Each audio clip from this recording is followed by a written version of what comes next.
నిన్న మహారాష్ట్రలోని బారామతి ఎయిర్పోర్ట్లో విమానం కుప్పకూలిన ఘటనలో డిప్యూటీ సీఎం అజిత్ పవార్తో పాటు మరో 4 దుర్మరణం పాలయ్యారు.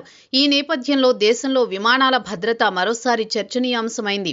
గత ఏడాది అహ్మదాబాద్లో ఎయిర్ ఇండియా విమాన ప్రమాదం మర్చిపోకముందే బారామతి విమాన ప్రమాదం జరగడంతో ప్రయాణికులు విమానాలెక్కాలంటే భయపడుతున్నారు.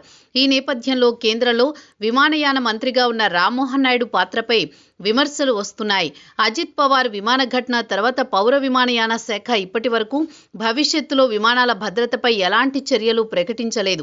దీంతో దేశంలో 2047 నాటికి 400 ఎయిర్పోర్ట్లు కడతామంటూ టార్గెట్లు పెడుతున్న విమానయాన మంత్రి రామ్మోహన్ నాయుడిని లక్ష్యంగా చేసుకుని వైసీపీ మాజీ ఎంపీ విజయసాయిరెడ్డి ఓ ట్వీట్ చేశారు.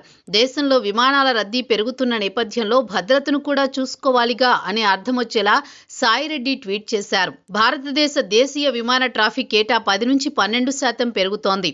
2047 నాటికి మనం 400 విమానాశ్రయాల దిశగా వెళుతున్నందున ఎయిర్ ట్రాఫిక్ భద్రతా వేగాన్ని కొనసాగించాలని విజయసాయి సూచించారు.